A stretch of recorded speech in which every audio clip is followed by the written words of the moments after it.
where that string goes. Somebody's down there. I don't know which way I should go. Maybe I'll head down this one first. This place is huge. Yo, there are bullet cases. And it's really creepy. Hello?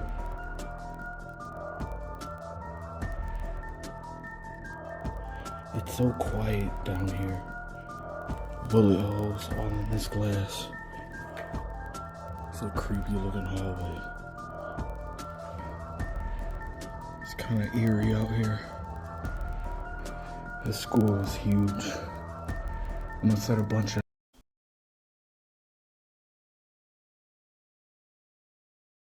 I never believed a whole class could share one nightmare. Not until the morning we accidentally killed our math teacher. We didn't mean to, and I still tell myself we didn't hate her. But there was something about fourth period, like a warm fog that slipped under the door and climbed into our heads, turning us clever and cruel at the same time. We laughed at things that weren't funny. We said things that didn't sound like us. The quiet kid, Nate, became a ringleader without ever meaning to. I became the kind of person who thought pouring aquarium water in a teacher S bag was a good joke. We planned a fake zombie prank with the theater blood and shambling footsteps, everybody giggling behind their hands, as if the room itself had handed out scripts. When she went down, I didn't hear the screaming, didn't see the faces. I laughed and woke up later at the Sheriff S station with dried vomit on my shirt and a hole where my memory should have been. Her family didn't press charges. Our parents cried in kitchens and whispered into phones. We were free to go, which was worse. The fog didn't clear. It sank deeper. Iris started swatting at imaginary flies. Jack, the kid who lived for extra credit, began answering questions with words like palm tree and rabbit, then insisting he'd gotten them right. Nate hid under his hood and rubbed his hands against his shirt, like he was washing something off that never came clean. We didn't talk about any of it. Adults said trauma, grief, denial. I kept thinking of the way the classroom lights had flickered right before the prank. How they'd always flickered in there, like the ceiling knew a joke we didn't. The replacement teacher, Mr. Hart, arrived with a thin smile and white gloves he never took off. He called for a special assessment on Saturday morning. No one questioned it. Maybe the fog made obedience feel like relief. Maybe we thought punishment would balance something we couldn't name. My mom drove me to school with both hands strangling the wheel, asking if I was on drugs, if I felt remorse, if I understood what I'd done to her life. I nearly said witchcraft, but bit it back. Saying it would make it sound ridiculous. And nothing about the last months felt ridiculous. Everything felt rehearsed, as if we'd been cast as ourselves and told to act wrong. There was a security guard at the gate. I'd never seen one on a weekend. The hall smelled like lemon cleaner, and the seasick buzz of the lights slipped along the lockers. The classroom door rattled once as I passed, just one impatient tug on a handle, like someone was checking if rules still applied. I left my bag in my locker and wiped my hands on my jeans because they felt dirty from something I couldn't see. In the auditorium, the blinds were closed, though the morning was bright outside. Mr. Hart stood at a folding table, gloved, shuffling papers with the tiny, precise movements of a metronome. He called us in groups of 4 to stations. It sounded clinical, fair. It felt like walking onto a stage I'd seen before in a dream. At the first station, a cold disc touched my temple. The screen in front of me fuzzed with static, then cleared just long enough to show a collar. Cheap blouse fabric with an old brownish stain I knew too well. The tech, or teacher, or whatever he was, didn't look at the screen, only at me, like he was trying to watch the picture appear in my eyes. The next station was hearing. No tones, just breathing in my left ear, steady, patient, counting. I repeated the numbers because that's what you do on a test, and the proctor nodded, satisfied. The third station was memory. I was told to write the date. My hand didn't hesitate. The pen scratched out the day our teacher died, even though the page looked blank. When I blinked, I realized there was no page at all. Just the sensation of writing and the sour lift of success, as if I'd finally gotten something right. At the final table, Mr. Hart waited alone. "How are the hands, Noah?" he asked, like it was normal to start there. I looked down. They were clean. I could still feel grit under the nails. He peeled off one glove. His skin was papery, like dried leaves pressed under glass. The nails had a seam near the cuticles, a careful line of thread or scar that made my stomach pitch. He smiled. "We don't waste good teachers here." The auditorium doors whispered shut, and the deadbolt slid without anyone moving. The blinds tightened. The air thinned. A metal cart rolled in from the hall by itself, wheels squeaking like a breath taken too slowly. A sheet lay over whatever it carried. Too square to be a person, too tall to be anything but an idea of one. "Detention," Mr. Hart said, cheerful now, clapping his hands once. "For bullies who never apologized." He placed us in rows like we were 10 years old again. We recited multiplication tables. Each mistake dimmed the lights a fraction, and with each flicker, something behind my eyes grew a little clearer. A collar, a scowl, stained fabric. Iris cried without sound, her hands leaving raw lines on her forearms. Jack mouthed answers to an invisible exam, tears cutting tracks through chalk dust that wasn't there. The cart rolled to the foot of the stage and stopped. The sheet slid off with the soft sound of laundry. What stood there wasn't a person, not exactly. It was like someone had sculpted our teacher out of descriptions, and then asked her to animate herself. Her face was almost right. Her voice was bared to our fear, mirror bright, feeding on it. When she tilted her head, the blouse stain bloomed a little darker, like blood underneath paper. "Good morning, class," she said, and no one breathed. "I will be examining your progress." She didn't ask for apologies. She took them. The walls brightened into a smear of ugly home movie color, and our worst moments projected around us. Us laughing, us taping dry erase markers to fans, us stacking desks against the door while she knocked to be let back in. I watched my own body move like I was piloting it from underwater. I watched my own mouth grin. None of it felt like a choice I'd made. Panic clawed through my ribs but couldn't get out. "Who did that to us?" I heard myself ask, not sure if I meant the fog, the school, or the thing in the blouse. She considered, then smiled the way teachers do when they promise the test is fair. "You did," she said. "But I helped." Something unlatched at the back of the room. A siren hiccuped into life, then howled, making the air turn solid. The exit doors blew inward, like the building exhaled. Papers that hadn't been there whipped into a frenzy and flew. "Single file," Mr. Hart called pleasantly over the alarm. "No running." We ran anyway.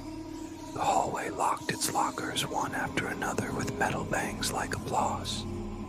I looked back once and saw Mr. Hart's smile fixed, his bare hand resting lightly on the thing in the blouse, as if steadying a student who'd stood too quickly. Outside, the sunlight hit me like a slap, but it didn't warm anything. The fog didn't lift, it folded itself flat and slid under my skin to travel home. A week later, the district announced another assessment. Same time, same place. The email said mandatory in the bureaucratic tone that makes adults shrug and kids furious. That night, Nate texted for the first time in days, a photo of his palms, pink and scrubbed, nails perfect. "Don't go," he wrote. And then I kept washing. It wasn't ink. I stared at the picture until the screen dimmed, waiting for the fog to tell me what to do next. It stayed silent. Maybe it didn't need to say anything anymore. My mother is kinder now. That's the strangest part. She makes dinner and sits at the table with me while I pretend to study. She doesn't ask again if I'm on drugs, just squeezes my shoulder when she thinks I'm not looking, careful not to let her fingers linger too long. I want to tell her the truth, that there's a click at my bedroom door every night, just one neat test of the knob, like a proctor checking if I'm ready.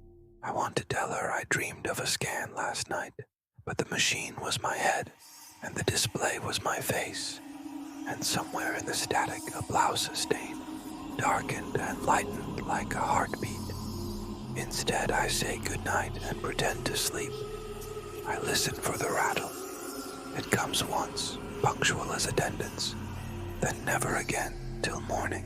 Sometimes I rehearse apologies in the dark, not because I think they'll be accepted, but because I don't want them taken. I practice saying I'm sorry to a room with blinds that close by themselves. I practice to a hallway that smells like lemon cleaner and a classroom door that rattles once when I pass. I imagine standing in front of the cart and lifting the sheet before it can lift itself, naming what's underneath, so it can't name me first. Then I remember the look on Mr. Hart's face and the careful seams at his nails, and I doubt naming matters in a place where adults stitch rolls back onto bodies and call it progress. On the calendar, Saturday is circled in red, same as last week. The fog hums under my skin, like a note held by someone with perfect pitch. I don't know if I'll show up. I don't know if not showing up is another answer they're testing for. If I do, I believe my bag in my locker and keep my hands in my pockets and try not to write any dates. I can forget. If I don't, wait for the knob to rattle at midnight and answer it with my breath held, counting the way she taught me to. 1, 2, 3, 4. Like you do when you re-frightened and the test is T on paper anymore. People say we didn't kill her, that we scared her and her heart was weak, and we were kids who got carried away. But when the house goes quiet and the hallway light pools under my door like thin milk, the story rearranges itself into the version that fits too well. We were bullies who thought we were funny. We were funny because we were being watched. We were watched by the thing that needed us to be worse, so it could be more. Maybe we never stopped being students. Maybe we just learned the wrong lesson better than any of the right ones. If I had to pick the truth, I'd pick the smallest one. There was a stain on her collar that grew when the lights flickered. We laughed at it until it laughed back. Now, when I wake from the shallow sleep you get before an exam, I swear I can feel a seam at the base of my nails, neat stitching where something important used to be. I press my thumbs to the thread and don't pull. I get up, I wash my hands until the water runs cold. I count to 4, then 4 again. Down the hall, the air holds still like a held breath. Somewhere, a sheet shifts. Somewhere, a metronome clicks. And on my door, exactly once, The knob tests the rule.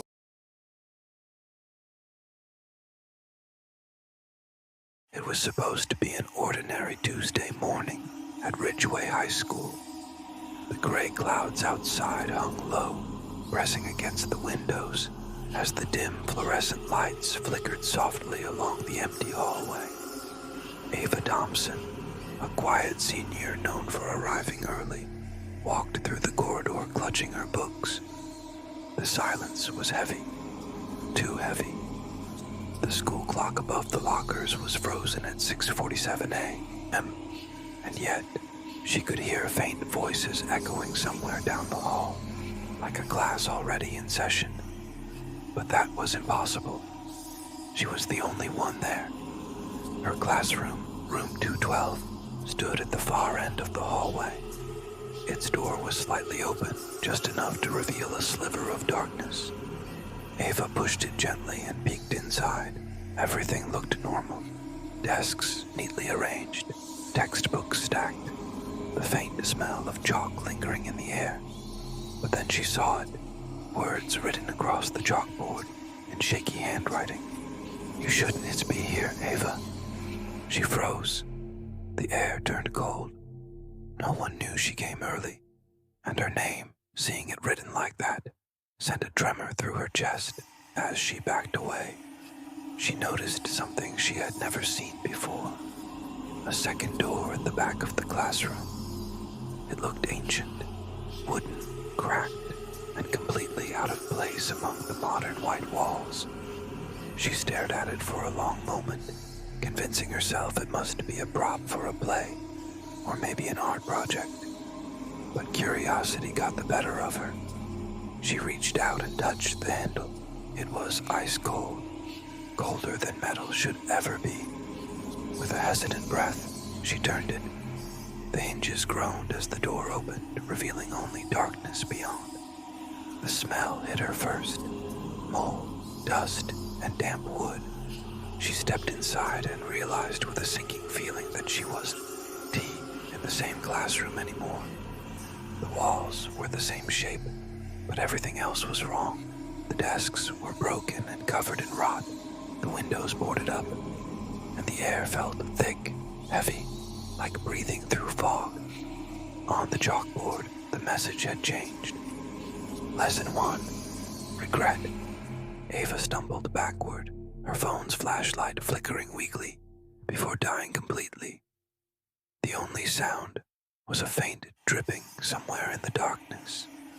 Then came the whispers, soft, childlike voices, dozens of them, repeating something over and over. First the bell, then the door. Those who enter learn no more. Each repetition grew louder until it filled the room, echoing in her skull.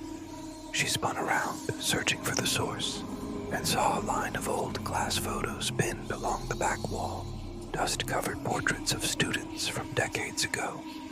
Every face was scratched out except one, the face of a girl who looked exactly like her. Beneath the photo was a cracked nameplate, Ava Thompson, 1987. Her breath caught in her throat. Her hands trembled as she whispered, "No, that's not possible." But as soon as she spoke, the lights flickered violently. The old wooden door slammed shut behind her with a thunderous crack. Suddenly, the room wasn't empty anymore. Shadows sat in the old desks, human shapes, headless, yet somehow watching her.